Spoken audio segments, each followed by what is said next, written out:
Stories.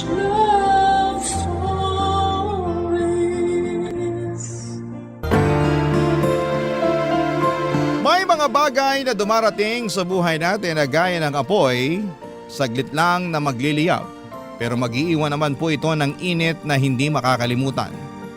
Mga ala-alang babaguhin ang tingin natin sa magulong mundo. Ikaw, kabarangay, ano ang isang bagay na nagpapainit sa iyong buhay ngayon? Dear Papa Dudut, magandang araw po sa inyo. Wala na po akong ibang mapagkwentuhan ng story ko kaya naisipan ko mag-send po ng sulat sa inyo. Para may share ang isang moment sa buhay ko na forever kong i-cherish. Ako po si Anika, 28 years old at 3 years ago ay nakatanggap ako ng isang balita na bumago sa buhay ko. Dati po akong empleyado ng isang broadcasting company. Napilitan akong tumigil sa trabaho kong yon matapos akong dapuan ng isang sakit. Meron po akong systematic lupus na na-diagnose noong 25 years old ako. Para po sa hindi pamilyar sa sakit ko, ang lupus ay isang autoimmune disease kung saan ay immune system ko mismo ang umaatake sa malulusog na cells at organs ko. Dahil dito ay prone ako sa pananakit ng dibdib, rashes at ilang internal problems. Simula nung nagkaroon ako ng sakit ay bumaligtad na ang mundo ko. Ang dating masaya at puno ng pangarap kong buhay, Papa Dudut, ay nabalot ng kadiliman. Na-depress ako at nawalan ako ng kumpiyansa sa sarili. Lagi na lamang akong nakakulong noon sa bahay dahil natatakot ako na baka ma-trigger ang sakit ko. Ang apartment namin kung saan kami lang dalawa ng mama kong si Mariel ang magkasama ang nagsilbi ko ng mundo. Naging sensitive ang katawan ko sa maraming bagay. Tuwing natitrigger ang sakit ko ay nagkakaroon ako ng rashes sa balat at mukha. Sumasakit din ang kasukasuan ko at lagi akong pagod at hirap huminga. Sa mga moments na yon, Papa Dudut, ay para akong nawawala sa katinuan. Sa madaling sabi, impyerno po para sa akin ang sakit ko, Papa Dudut. Isa itong sumpa na hindi gugustuhing maranasan ng sino man.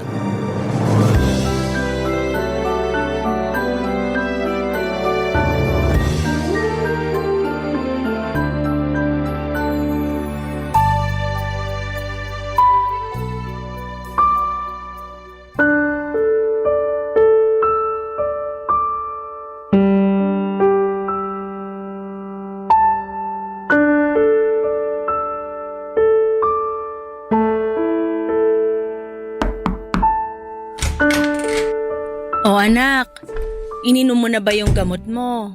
Opo, ma. Tapos na po. Patingin nga ng rashes mo. Medyo mo okay naman na siya. Lagyan mo pa rin ng cream para mas mabilis gumaling. Opo, lalagyan ko mamaya. Medyo masakit pa po ang katawan ko ngayon eh. Hirap pa po akong bumangon. Ako na lang maglalagay. Nasaan ba yung cream mo? Nandyan po sa may bedside table. Amin na, lalagyan kita ng cream. Nilalagnat ka pa rin ba? Medyo bumaba na po, sinat na lang. Ano na naman ba kasing ginawa mo? Bakit na-trigger na naman yung sintomas ng sakit mo? Hindi ko nga po alam. Di na nga ako lumalabas eh. Nandito na lang ako lagi sa kwarto. Hindi ka naman ba stressed?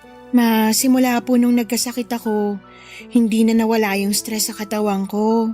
O baka naman kinulang ka sa tulog? Baka yun na nga po ang rason. Bantayan mo yung katawan mo, anak. Hindi ka na katulad ng dati na okay lang magpuyat o di kaya malipasan ng gutom. Hindi ka na sinusunod ng katawan mo. Dapat ikaw na ang sumunod sa katawan mo ngayon. Ang hirap po eh. May times na parang ang lakas-lakas ko tapos bigla akong titirahin ng sintomas ko. Ang dami kong gustong gawin pero simula nung nagkasakit ako, wala na akong ibang magawa kundi magtago. Hindi ko nga alam kung anong gusto ng katawan ko ngayon eh. Maya-maya, bigla na lang ako nagkakaroon ng sintomas kahit nakahiga lang naman ako. Nakakapagod, ma. Malalampasan mo rin to. Paano? Wala naman pong lunas sa sakit na to. Wala pang lunas. Pero marami ako nababasang kwento ng mga lupus patient online na nakakabalik pa rin sa dati nilang buhay. Maayos lang na gamutan at pagbabago ng lifestyle yung kailangan mo. Mas mabuti na lang yatang mamatay kaysa makaranas ng ganitong klaseng sakit eh. Huwag mo namang sabihin yan, anak. Normal lang na maging malungkot, na magalit.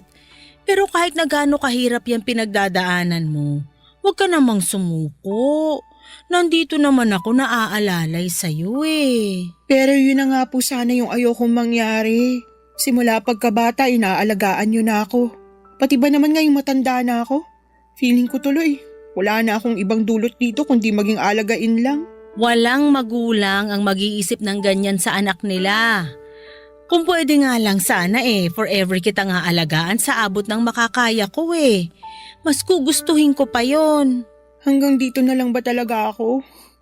Ayoko mamuhay ng ganito, ma. Ang bata ko pa para malimitahan ng ganito. Marami pa akong gustong tuparin sa buhay. At matutupad mo yung mga bagay na yon. Hindi ibig sabihin na porke masakit ka ng ganito katapusan na. Simula pa lang to, kaya kailangan mong bumangon para makapagsimula ka uli. Pero hindi ko alam kung paano ko sisimulan ng buhay na to. Hindi ko pa nga tanggap na ganito na yung kapalaran ko eh. Hindi mo naman kailangang magmadali. Darating ka rin sa puntong matatanggap mo rin ang lahat. Sa ngayon, mag-focus ka muna sa problema. Kilalanin mo uli ang katawan mo para hindi pa balik-balik yung mga sintomas. Babalik ka rin sa dati. Maniwala ka sa akin. Sana nga, mahanap ko pa rin ang sarili ko pagkatapos ng lahat ng nangyari. Yan, ganyan dapat. Huwag kang mawala ng pag-asa. Walang mangyayari kung mananatili kang malungkot. Alam mo, kapag gumaling na yung sintomas mo, maganda siguro kapag maghanap ka ng mapapagkaabalahan. Tulad naman ng ano po? Bagong hobby. Mag-aral ka ng Nihongo. Di ba gusto mo magpunta ng Japan? Pag-aralan mo na yung lengguwahe nila ngayon. Parang hindi na po mangyayari yan eh. Kung ayaw mo, maghanap ka ng madaling trabaho online para may ginagawa ka. Sikat ngayon yung ano bang tawag doon? Yung virtual assistant ba yon? Subukan mo kaya yon. Basta kahit ano na pwede mong pagkabisihan para malibang lang yung utak mo. Sige po, susubukan ko po. O siya, mauna na ako. Magpahinga ka na dyan. Sige po ma, salamat. Good night. Good night din po. Papadudo, totoo naman ang mga sinabi sa akin ni Mama. Kung mananatili akong malungkot, forever akong magiging malungkot. Wala akong ibang choice kundi tanggapin na lamang ang katotohanan at simulan ulit ang bagong buhay ko kasama ang mga adjustment nito. Nung gumaling ang mga sintomas ko ay naghanap ako ng mapagkakaabalahan dahil marunong naman ako sa English at nag-apply ako bilang online tutor para hindi naman ako maging palamunin na lamang sa bahay. Doon ay sinimulan ko na ang pagtanggap sa bago kong kapalaran.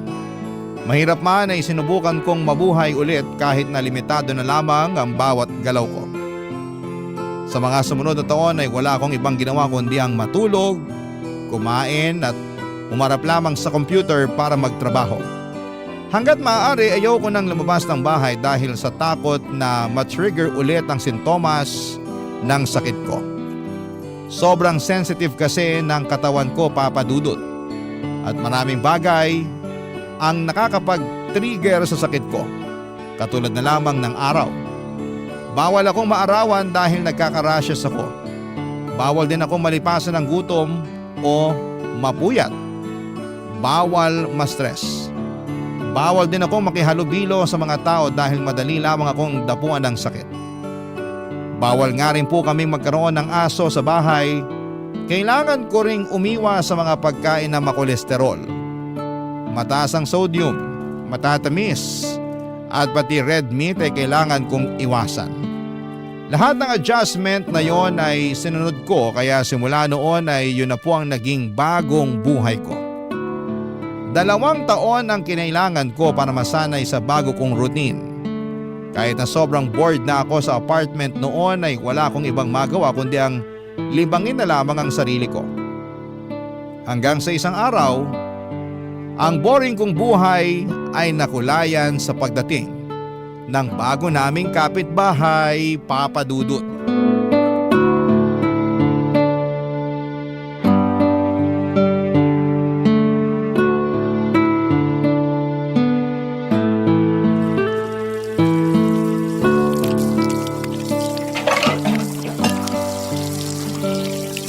Ma! Ma! Ma, nasan ka? O anak, bakit? Nandito ako sa kusina. Ano yon? Saan galing yung ingay na yun? Yung alin? Yung malakas na tugtog kanina. Kakatigil lang niya ngayon. Ah, sa kapitbahay yon. Sila yung nagpapatugtog. Bakit? Ang aga-aga, ba't naman ang lakas agad ng music nila? Daig pa nilang pa-concert ah. Sakit sa ulo. Nagising ka ba nila? Opo, abot ba naman sa kwarto yung tunog? Ano bang meron sa kabila? Bakit nagpapa-music sila ng ganito kaaga? Wala man lang silang konsiderasyon ah.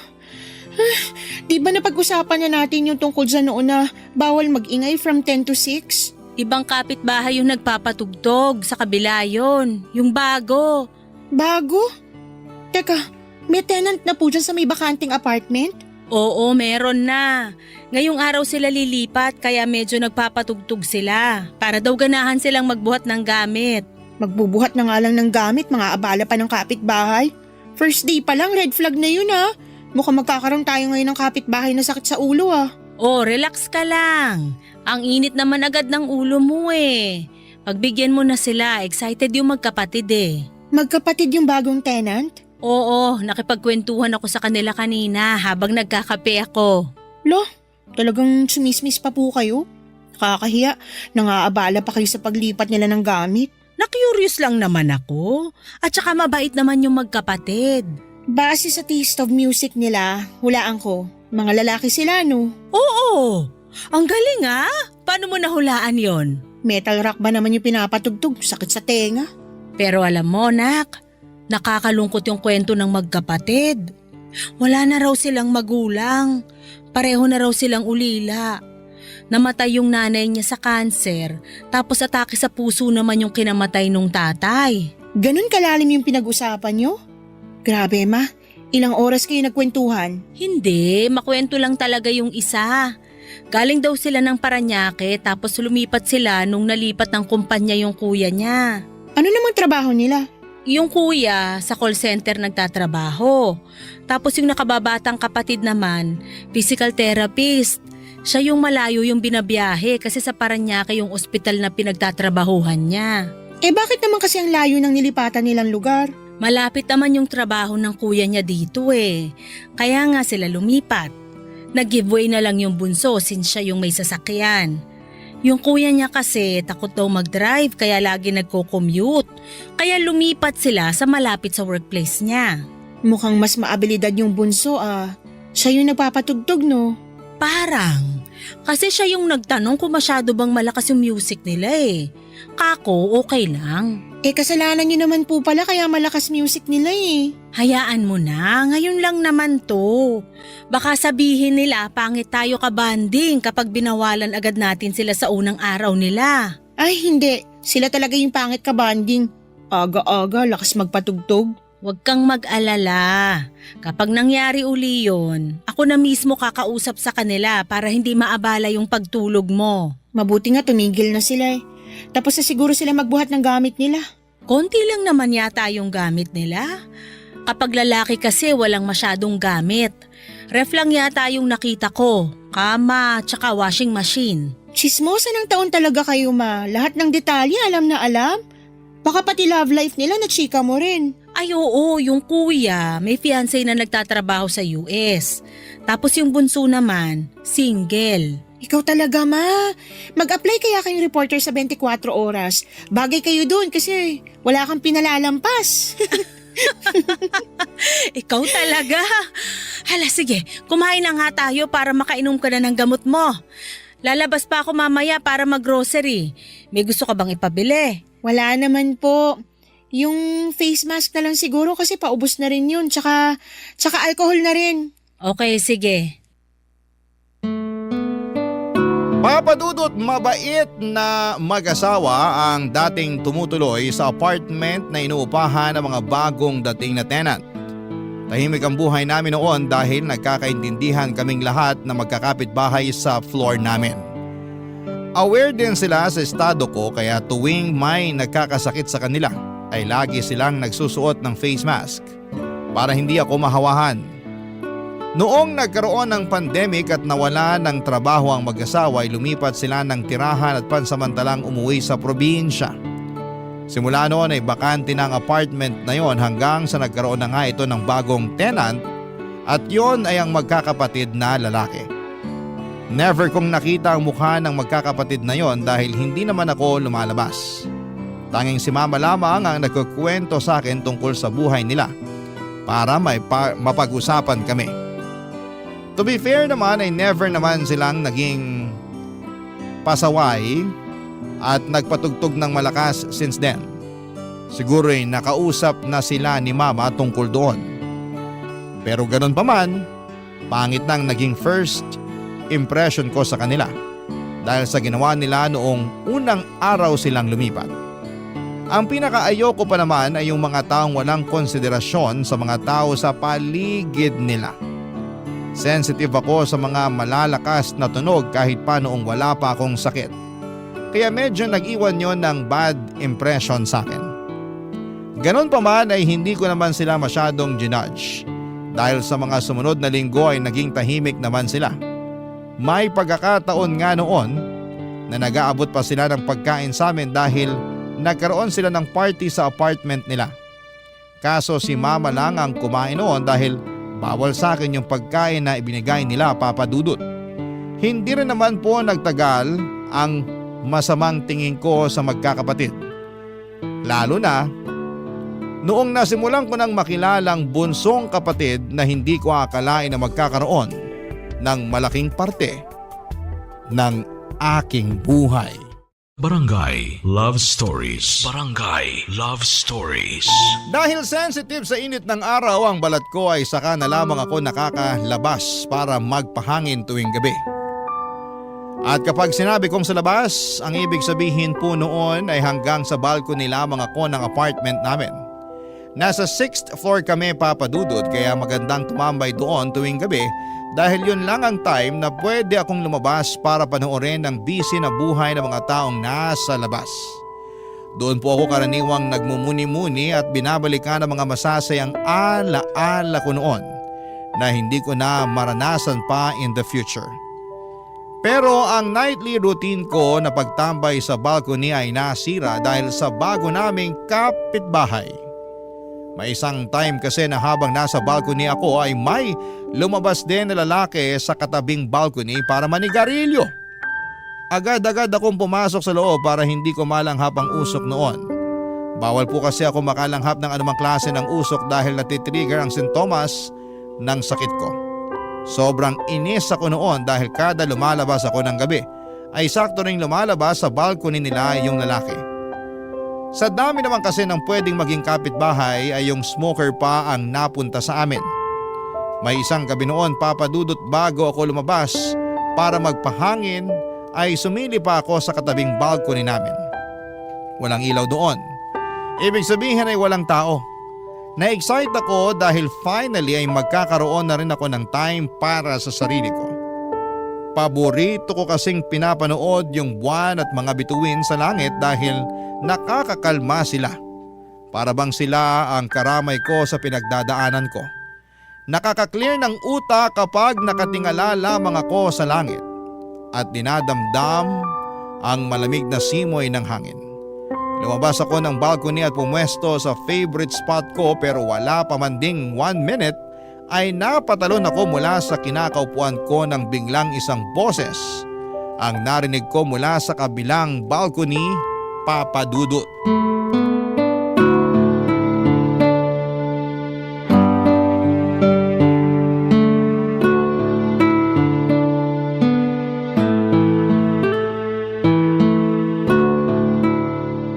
Hi, magandang gabi. May tao ba dyan? Ay, sorry. Nagulat ba kita? Nasaan ka? Hindi kita makita. Wait lang. Bubuksan ko yung ilaw. Ayan, kita na ba? May tao pala. Nagulat naman ako. Anong ginagawa mo dyan sa dilim? Wala naman. Tumatambay lang. Okay, tambay well. Papasok na ako sa loob. Sandali lang. Papasok ka na?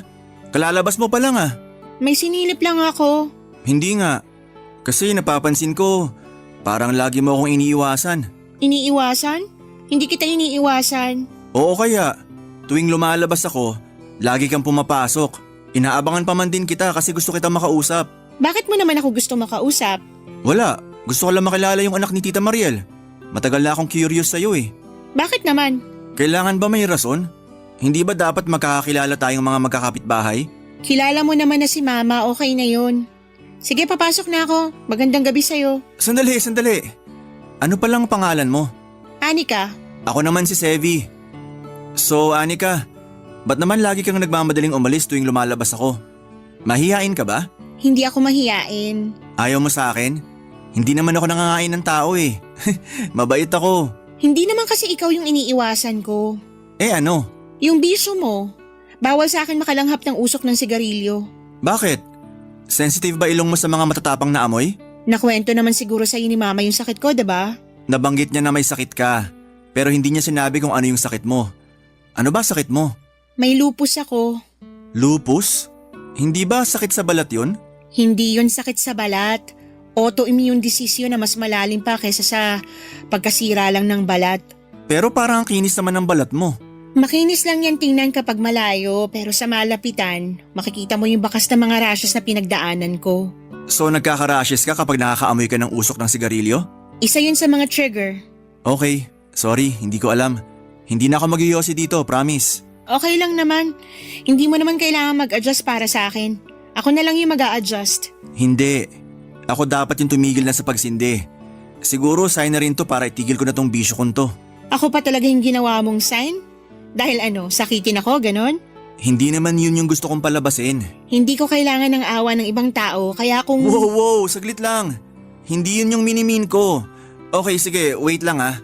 Ganito, mag-start over na lang ulit tayo. Hi, ako si Sevi. Pwede bang pasama na lang muna rito kahit saglit lang?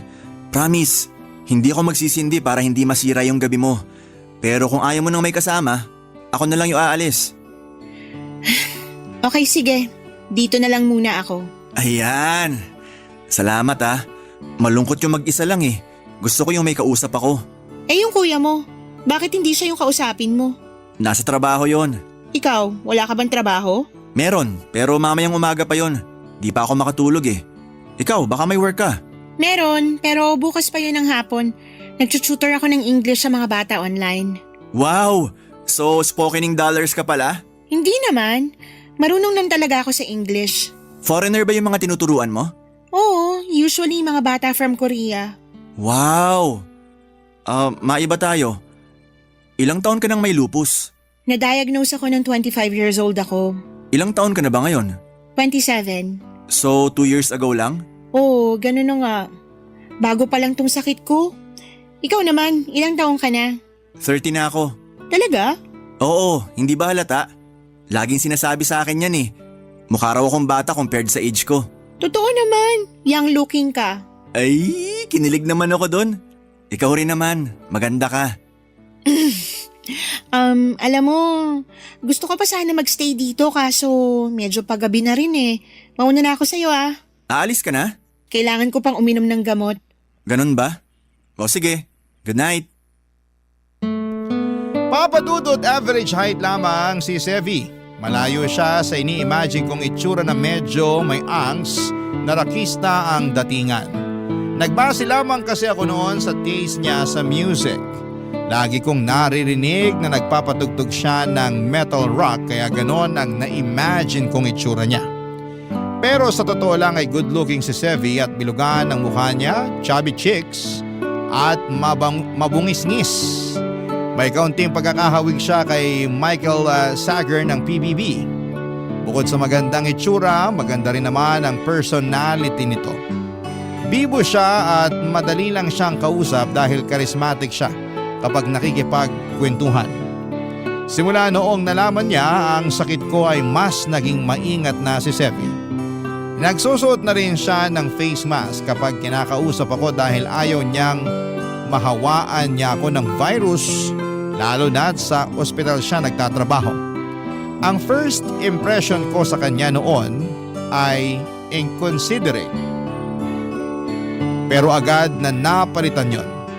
Protective siya at caring. Dahil na rin siguro sa trabaho niya bilang physical therapist. Hindi rin po siya judgmental. Akala ko nga ay lalayuan na niya ako once na nalaman niya na may lupus ako. May stigma kasi sa mga tulad namin na akala ng mga tao kapag may lupus ay nakakahawa na ito. Hindi nakakahawa ang lupus, Papa Dudut. Wala pang malinaw na rason kung papaano ito nakukuha. Maaring genetics ito o di kaya'y dahil sa mga environmental triggers. Simula nung naging close kami ni Sevi ay palagi na niya akong sinasamahan sa balcony para may kakwentuhan ako. Gabi-gabi siyang nagkukwento sa akin kung paano ang naging araw niya sa trabaho na siyang gustong gusto ko dahil matagal na akong hindi nakakalabas ng bahay. Minsan, nagsasabihan din kami ng mga sikreto at personal issues sa buhay. Mas nakilala ko po si Sevi. Isang gabi nung sa wakas ay nag-open up na siya sa akin tungkol sa kanyang personal na buhay, Papa Dudut.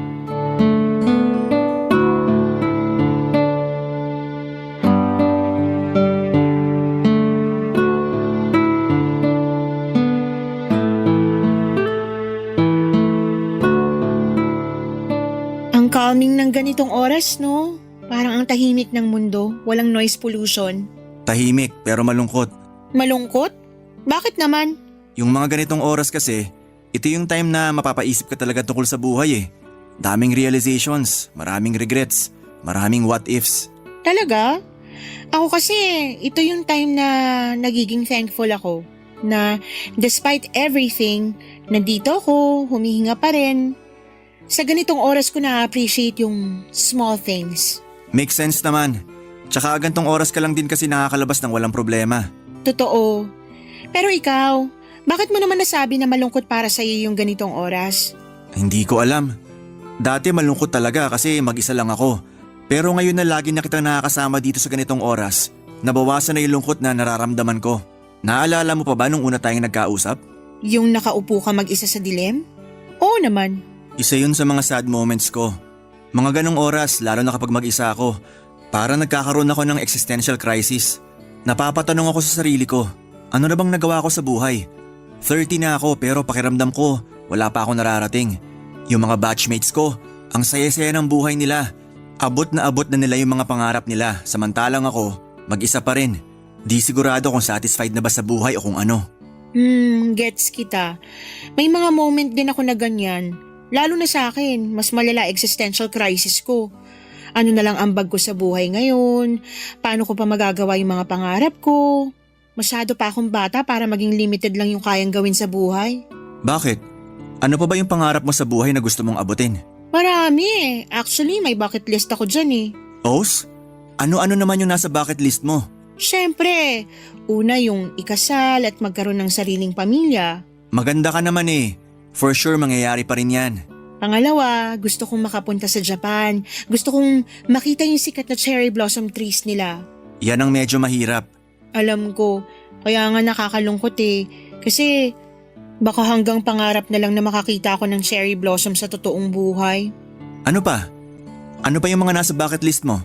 Yung iba, mga simpleng bagay na lang tulad ng prom night. Prom night? Oo, never pa ako naka-attend ng prom.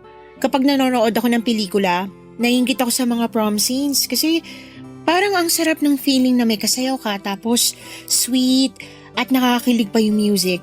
Wala ba kayong JS prom noon? Meron naman pero hindi ako naka-attend. Bakit naman? Nagkasakit ako. Talaga palang sakitin ka na kahit noon pa. Oo, parang naging foreshadowing na nga yun na ganito pala magiging buhay ko ngayon. Huwag kang mawalan ng pag-asa. 27 ka pa lang naman eh. Marami ka pang chance para magawa yung nasa bucket list mo. Pareho lang kayo ng sinasabi ni Mama. Ang hirap kaya umasa. Okay na yung tanggapin ko na lang na hanggang dito na lang ako. Don't lose hope, sabi nga nila. Kasi sa totoo lang, may pag-asa ka pa naman talaga eh. Hindi ba may sikat na singer na may lupus din tulad mo? Yung sa ibang bansa? Oo, pareho kami ng sakit. O di ba? Pero siya nakakalabas pa rin naman. May social life pa rin siya. Naisasabuhay pa rin niya yung gusto niyang buhay. Nagko-concert pa nga ata siya eh. Siyempre mayaman yun. Marami siyang pera na pambayad sa mga treatment niya. Nagte-therapy siya kaya ganun. Tapos ikukumpara mo ko sa kanya na online shooter lang. Okay, may point naman. Pero yun pa rin ang masasabi ko. Huwag kang mawalan ng pag-asa. Balang araw magagawa mo rin yung mga bagay na gusto mo. Magtiwala ka sa akin. Sa ngayon, hindi na yan yung major problem ko. Ang problema ko at the moment ay kung papaano ko makakayanan tong sakit na to. Huwag kang mag-alala. Andito naman ako na magiging sandalan mo kung sakali. Sasamahan kita sa pagharap ng sakit mo.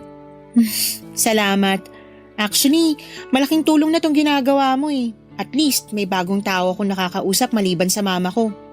Iba pa rin kasi talaga yung feeling na kausap mo ng harap-harapan yung tao kaysa magka-video call lang kayo eh. Basta kung kailangan mo na makakausap, isang tawag mo lang sa akin, to the rescue na ako. Salamat. Wala yun. Ikaw pa ba?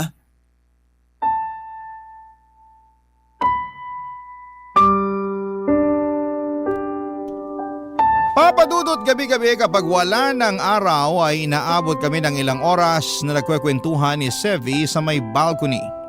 Kung dati wala akong inaabangan sa bawat araw ko, noong nakilala ko si Sevi ay lagi na akong excited na sumapit ang gabi para makausap ko siya. Kahit papaano ay nagkaroon na ng thrill ang dating boring na buhay ko dahil sa kanya. Akala ko nga po noon ay hindi ko na mararanasan ang ganong klase ng saya. Pero sa tulong ni Sevi ay natuto ulit akong tumawa at magsaya na para bang wala ng bukas. Dahil sa kanya na-enjoy ko ulit ang buhay ko sa kabila ng sakit ko. Nang dahil sa kanya ay natuto ulit akong mangarap at magkaroon ng pag-asa. Sobrang saya ko nga noon. At maging si mama dahil nakikita na niya ulit akong ngumingiti. Dumating nga sa puntong itinuring na rin niyang parang pangalawang anak si Sevi. Tuwing hapunan ay nagluluto siya ng extra food para sa kanya. Karaniwan kasi ay puro ordered na pagkain na lamang ang kinakain ni Sevi tuwing gabi pagkagaling niya sa trabaho dahil mag-isa lang naman siya madalas. Pagsapit kasi ng gabi ay sa trabaho na kumakain ng kuya niya. Kaya para may kasalo ay sabay kaming kumakain ng hapunan ni Sevi sa may balkonahe. Bilang kapalit ng pagiging mabuti ni mama kay Sevi ay isang pakulo ang naisip nito para sa akin. Gusto niyang gawin namin ang mga nasa bucket list ko. Nung una ay tinawanan ko lamang yung ideya na yon dahil feeling ko ay hindi namin magagawa ang mga bagay na yon. Pero nagulat ako papadudot dahil may itinatagong diskarte rin pala si Sevi papadudot. Barangay Love Stories. Barangay Love Stories. Papadudot, hindi ko ine-expect na kayang-kaya palang gawin ni Sevi ang ilan sa mga nasa bucket list ko. Ang unang ginawa namin ay sabay kaming nakinig ng audiobook ng mga librong gusto kong basahin. Gumawa rin siya ng improvised na projector screen para makapag-movie marathon kami sa mismong balkonahe ng kanya-kanya naming apartment. Isa kasi yon sa mga miss ko nang gawin, ang manood ng sine. Na-excite ako sa mga pakulong ginawa ni Sevi para sa akin noong time na yon. Lagi kong inaabangan kung ano nga ba ang mga nasa bucket list ko ang kaya niyang gawin, lalong-lalo na yung tungkol sa cherry blossom sa Japan na gustong-gusto kong maranasan. Kung noon ay nagdududa ako sa kakayahan niya, noong time na yun ay tiwala na ako sa kanya na magagawa niya ang mga bagay na nasa bucket list ko. Hanggang sa dumating na nga ang araw na inaabangan ko. Nasa trabaho pa lamang siya noon nung minessage niya akong kailangan ko raw maghanda ng magandang damit dahil lalabas kami. Ang akala ko noon ay sa balcony lamang namin gagawin yon dahil ang definition namin sa labas ay hanggang sa balcony lang. Pero nagulat ako noong totoong ilalabas pala ako ni Sevi. Hindi ko nga inaasahan na papayag si mama sa ideyang yon ni Sevi dahil super protective ni mama sa akin simula noong nagkasakit ako. Pero katulad ko ay malaki na rin siguro ang tiwala niya kay Sevi kaya pumayag siya sa plano nito. Pagsapit nga po ng alas 8 ng gabi for the first time ay nagpapasok si mama ng tao sa bahay, walang iba kundi si Sevi, Papa Dudut.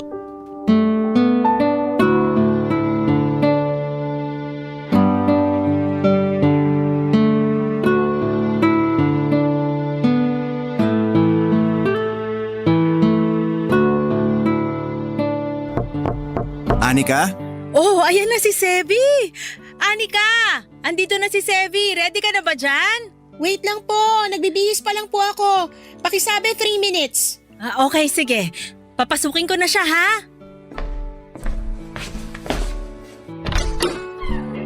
Hello po Tita Mariel. Magandang gabi po. Magandang gabi rin. Pumasok ka muna. Si Anika po. Nagbibihis pa lang. Alam mo naman yon, ngayon na lang makakalabas kaya pinaghahandaan talaga tong gabing to. Talaga po ba? Oo, kaya antayin mo na siya. Ay, dito ka na muna maupo. Salamat po. Saan ba kasi itong pupuntahan nyo? Malayo ba to? Medyo malayo po eh. Pero wag po kayong mag-alala. Hindi naman pumatao yung pupuntahan namin. Basta siguraduhin mong safe yung pupuntahan nyo, ha? Alam mo naman yung estado ni Anika ngayon, medyo mahina pa immune system niya. Mabilis pa siyang mahawaan ng sakit kaya kailangan yung safety talaga niya ang mauna. Oo naman po tita. Wag po kayong mag-alala. Hindi ko po hayaang mapahamak si Anika. Salamat po pala na pinayagan niyo siyang lumabas. Naku, hindi nga dapat eh.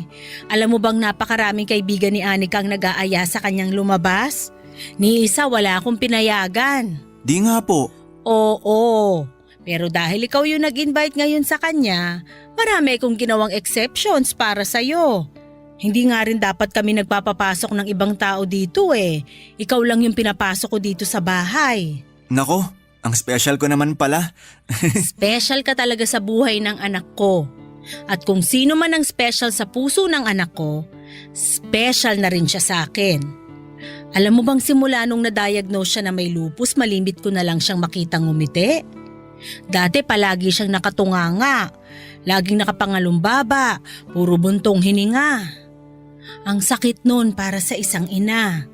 Yung makitang lagi na lang umiiyak yung anak mo, naku, hindi ko madedescribe yung sakit. Kahit naman po siguro sinong magulang, ganyan din ang mararamdaman. Pero nung dumating ka, napakalaki ng pinagbago niya. Sobrang energetic na niya ngayon. Ang aliwalas na niyang tingnan kasi masaya na siya. Parang ang wala na siyang sakit sa tuwing nakikita ko siya. Yun ang dahilan kung bakit special ka na rin para sa akin. Kasi malaki ang naitulong mo sa kalagayan ng anak ko. Nakakahiya naman pong marinig yan. Naging totoo lang po ako sa kanya. Sa totoo lang, marami din naman pong nagbago sa akin simula nung nakilala ko si Anika eh. Dahil sa kanya, parang nagkaroon ako ng worth sa buhay. Hindi lang pala ako simpleng lalaki lang na nagtatrabaho para mabuhay, kundi nabubuhay ako dahil may isang tao ako napapasaya. Ikaw yung taong matagal ko nang hinihintay na dumating sa buhay ng anak ko. Nung nagkaroon siya ng lupus, pati mga kaibigan walang magawa eh. Yung mga dating nagpapasaya sa kanya, nawalan ng silbi. Kaya sana kung ano man tong meron kayo ngayon, sana hindi lang to pansamantala. Kasi ayoko na uling makitang malungkot yung anak ko. Gagawin ko po yung best ko para mapanatili yung ngiti sa labi ni Anika. Promise po, wala akong gagawing ikakalungkot niya. Promise mo yan, ha? Opo, hanggat kaya ko siyang pasayahin, pasasayahin ko siya. So ano, ready na ba ang lahat? Aba, at talagang naghanda ang dalaga ko Okay na ba tong suot ko? Hindi ba ako overdressed? Hindi, saktong-sakto yan para sa gagawin natin ngayong gabi. Oh, Sevi, yung ngiti mo abot hanggang tenga Natutuwa lang po ako kasi para ako nakakita ng anghel na bumaba sa lupa. Hoy, tigilan mo nga ako dyan. Emi ka naman. Tara na nga at baka mamaya kung ano pang lumabas dyan sa bibig mo. Sige po tita, mauna na po kami. Mag-iingat kayo, ha? Huwag masyadong magtatagal sa labas. Uwi din ka agad, Anika, ha? Oy, yung face mask mo. Opo, eto na, isusuot ko na. Bye ma, mauna na kami. O sige na, enjoy kayo. Isang light blue na dress na tinernohan ng silver necklace, yun po ang suot ko ng gabing yon, Papa Dudut. Sa kabilang banda ay naka-semi-casual attire naman po itong si Sevi. Sobrang tikas niya sa suot niyang puting button-down shirt at black pants na kinumpleto ng suot niyang sneakers. Gamit ang motorbike nito ay nag-drive kami patungo sa isang secret spot na ilang araw nang binabanggit sa akin ni Sevi. Habang binabagtas namin ng kalsada ay halos mangilid ang luha ko sa loob ng helmet na suot ko. Na-miss ko kasi ang ganong feeling na malaya, nasa labas at dinadama ang malamig na hangin. Hindi nagtagal ay nakarating din kami sa lugar kung saan ako sosorpresahin ni Sevi. Malayo pa lang ay alam ko na kung anong parte ng bucket list ko ang gusto niyang gawin. Yon ay ang maranasan ng cherry blossoms sa Japan. Wala po kami sa Japan, wala ring cherry blossom sa lugar na pinuntahan namin. Pero bumaba kami sa tapat ng isang puno na tinatawag nilang flame tree. O sa ibang tawag ay caballero tree. Para itong hugis payong na puno kung saan ay nangingibabaw ang magkahalong pula, kulay kahel at dilaw na bulaklak nito. Para itong cherry blossom, kaya yung flame tree na ang naging sarili naming version ng cherry blossom ni Sevi. Sa ilalim ng punong yon ay naglabas si Sevi ng speaker at nagpatugtog siya ng isang love song. Hiningi niya ang kamay ko at nagsayaw kaming dalawa para kaming nasa prom noon at walang pake sa mga dumadaang mga sasakyan sa paligid namin. Papadudod para ako nasa isang magandang panaginip ng gabing yon, isang panaginip kung saan ay ayaw ko nang magising. Pero katulad ng mga panaginip ay kailangan din nating magising kahit gaano pa ito kasaya. Papadudod.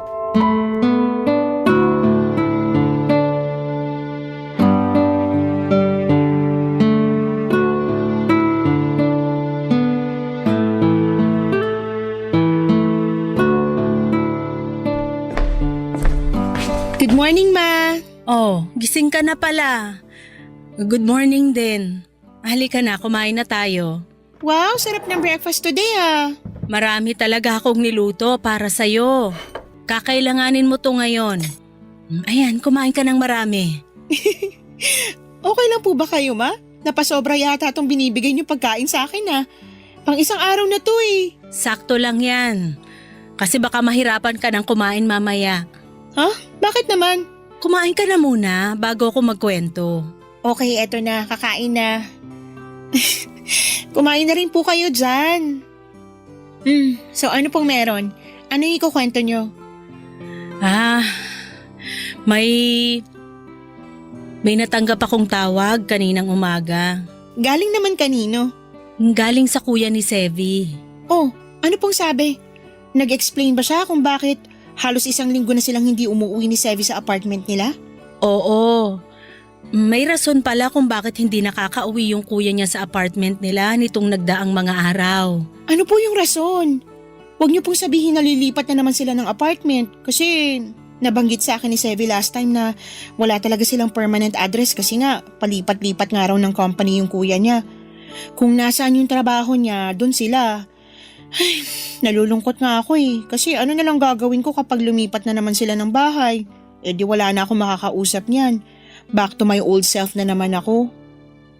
Ay, kaya siguro hindi nagre-reply si Sevi sa mga text at chat ko. Nag-promise kasi sa akin yun na hindi na sila lilipat kahit anong mangyari. Dito na raw sila magsistay for good kasi may promise din siya sa'yo.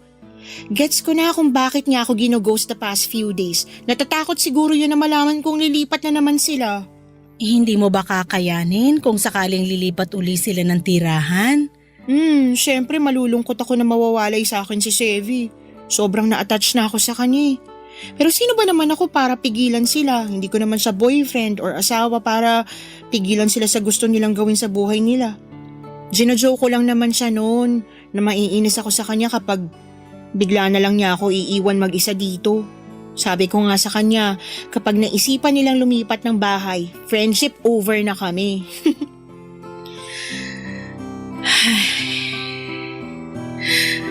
Anak, hindi sila lilipat ng bahay. Ah, hindi? Mabuti po kung ganun. Pero bakit daw ilang araw na silang hindi umuwi sa apartment nila? Hindi rin ako nire-replyan ni Sevi. Alam kong busy siya sa ospital kasi understaff sila at saka nitong nakaraan palagi siyang OT. Pero grabe naman yung wala siyang paramdam until now. Nasa ospital sila kaya hindi sila nakakauwi rito. Hala, bakit po? Na paano yung kuya niya? Hindi yung kuya niya yung na-ospital, kundi si Sevi mismo. Ano? Bakit daw po siya na ospital? Hindi nakaka-reply sa'yo si Sevi kasi 1 linggo na siyang nakaratay sa ospital. Naaksidente raw siya sa motor habang pauwi galing trabaho. Kumusta na daw po siya? Okay na ba siya? Malala ba yung lagay niya? Sandali, tatawagan ko yung kuya niya. Anika, wala na si Sevi.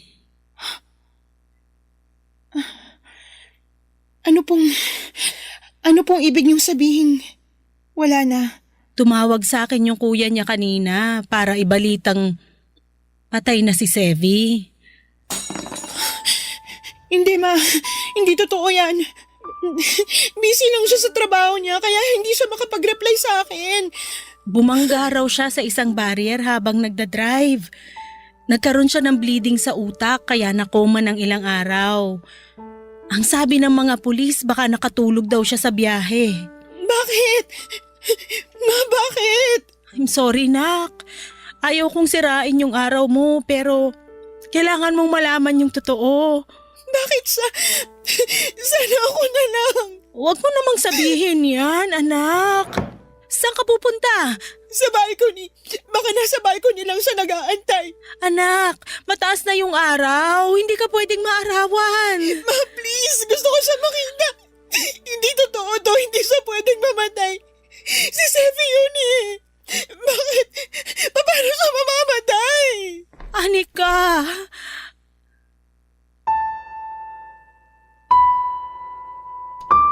Ang pinakamasakit na klase ng pagmamahal ay yung halos nandyan na.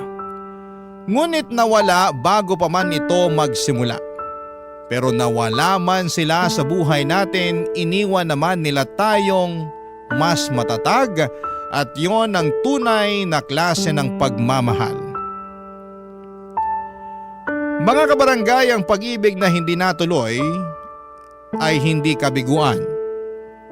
Sa bawat hakbang natin papunta sa ating pangarap, papadudot, ay bitbit pa rin natin ang masayang alaala. Papadudot mga kabarangay, tanging kumot lang ang umalalay sa akin noong araw na yon. Nakataklob sa akin ng isang kumot na para bang maililigtas ako nito mula sa sakit na nararamdaman ko. Walang oras na hindi tumigil ang pagpatak ng mga luha ko. At may mga pagkakataon na nakakatulugan ko ng pag-iyak pero tuwing bumabalik ako sa kamulatan ay agad na binabalot ng lungkot ang aking puso. Papadudod sa pagkawala po ni Sevi, isang bagay ang napagtanto ko. Masyadong espesyal ang buhay ko para lang magtago ako sa isang sulok at habang buhay nakatatakutan ang sakit ko. Sa unang araw po ng burol ni Sevi, ang ginawa ko ay lumabas ako ng bahay nang walang pakialam kahit matrigger pa ang sintomas ng sakit ko. Kahit magkaroon pa ako ng rashes o manghina ang katawan ko, wala pa rin tatalo sa sakit na nararamdaman ng puso ko sa pagkawala ni Sevi. Kahit masama ang pakiramdam, kahit maraming tao, nanatili ako sa tabi ni Sevi at sa huling araw niya sa mundo. Kahit sa ganung paraan ko na lang siya mapapasalamatan sa mga nagawa niya sa buhay ko. Sa kanyang libing ay ipinangako ko sa kanya na susubukan kong muling tumayo sa sarili kong mga paa para abutin ang pangarap ko at tapusin ang bucket list na sinimulan namin. Papadudot ang kwento namin ni Sevi ay maikukumpara ko sa 3 kulay ng bulaklak ng flame tree. Hindi kami agad naging magkaibigan, nagsimula kami sa pag-iwasan, parang pula na puno ng inis at pagkakaiba. Pero dumating ang panahon na natutunan naming intindihin ang isa't isa. Ang pula ay naging kahel nung naging matatag ang samahan namin hanggang sa dumating ang kulay na dilaw na siyang araw-araw kong maaalala. Hindi bilang taong nawala kundi bilang ilaw sa mga panahong gusto kong sumuko noong nagdidilim na ang mundo ko. Bago ko po tapusin ang sulat ko ay gusto ko lamang pong mag-iwan ng isang mensahe para kay Sevi, Papa Dudut. Gusto ko pong iparating sa kanya na mahal ko siya kahit na hindi ko na siya muling makikita pa. Maraming salamat po sa pakikinig ng aking kwento. Papa Dudut, mabuhay po kayo. Ang inyong forever kapuso at kabarangay, Anika. Anong say mo sa Barangay Love Stories na ito? Pagkwentuhan natin sa comment section yan.